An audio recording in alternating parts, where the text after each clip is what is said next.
Greetings, aspirants. Today, let's talk about a new concept from the subject Environment and Ecology, that is ocean acidification. Let's begin by understanding what is oceanic acidification and what led to oceanic acidification. So, in the 200 plus years since the Industrial Revolution began, the concentration of carbon dioxide emissions has increased due to human actions, and due to industrialization, the emissions of CO2 increased because of the combustion of fossil fuels. And during this time, this released carbon dioxide are absorbed by the oceans because oceans are the carbon sinks. Carbon sinks are those which capture and store the carbon dioxide or the carbon compounds in them for a longer periods of time, that is almost permanently.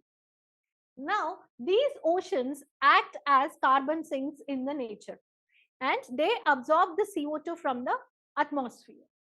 So, since Industrial Revolution, we have seen that there is an increase in carbon dioxide emissions due to the combustion of fossil fuels. Now, as the ocean started to absorb more and more carbon dioxide, the pH of the surface ocean waters has fallen by 0.1 units.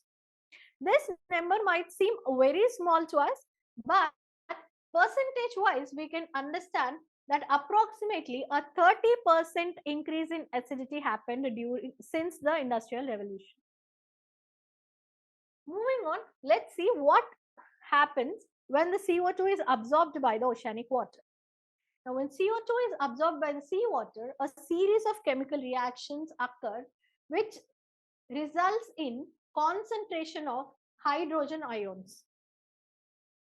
Now, what happens is when water and carbon dioxide combine, they form carbonic acid, that is H2CO3, which is very unstable. And this splits into, or this dissociates into hydrogen ions and bicarbonate ions.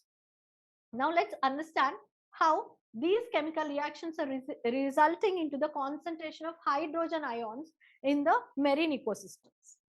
Now what happens is, you can see in this picture that the carbon dioxide is absorbed from the atmosphere, and this carbon dioxide along with the water and the hydrogen ions are left behind, and the carbonate ions that are separated are again combining to form bicarbonate ions. Now, what is the meaning of this? Why is it necessary for us to understand these carbonate ions are being utilized by the water and are forming some other bicarbonate ions, and why is it important for us? Is the marine organisms, that especially oysters and corals, that which form hard shells combining this calcium and carbonate from the seawater. They extract carbonate and calcium from the seawater to form their shells. Now we have studied in coral reefs and coral bleaching, etc., that these corals have exoskeletons that are formed from calcium carbonate that are derived, that they extract from the seawater. Now these are the calcium and carbonate ions. But what is happening is, these carbonate ions are bonding with the excess hydrogen that is in the water, hydrogen ions that are present in the water, and resulting in very fewer carbonate ions available for the coral species to build their shells or to maintain their shells or skeletons. and other calcium carbonate structures. That means it is affecting the coral reef structure. Now, as we understand that coral reefs are the habitats for the algae, that is zooxanthellae, which are the primary food producing organisms in the marine ecosystem. When the corals are being disturbed, the habitat for the algae is being disturbed, the primary producers are affected. And this affects the whole marine ecosystem, and hence it is very important for us. So, there is another example called pteropod, that is the sea butterfly. This is also part of many food webs and is eaten by organisms from as small as krills to whales. Now, this is an important organism, and these shells were placed in the sea. There was an experiment conducted, and these shells are placed in a seawater with pH of carbonate levels that would be, if the same kind of emissions are happening, then what would be the pH levels of the oceanic water? That is assumed by the scientists. And in such water, they have placed these shells, and they've seen that within 45 days, that these shells are dissolved.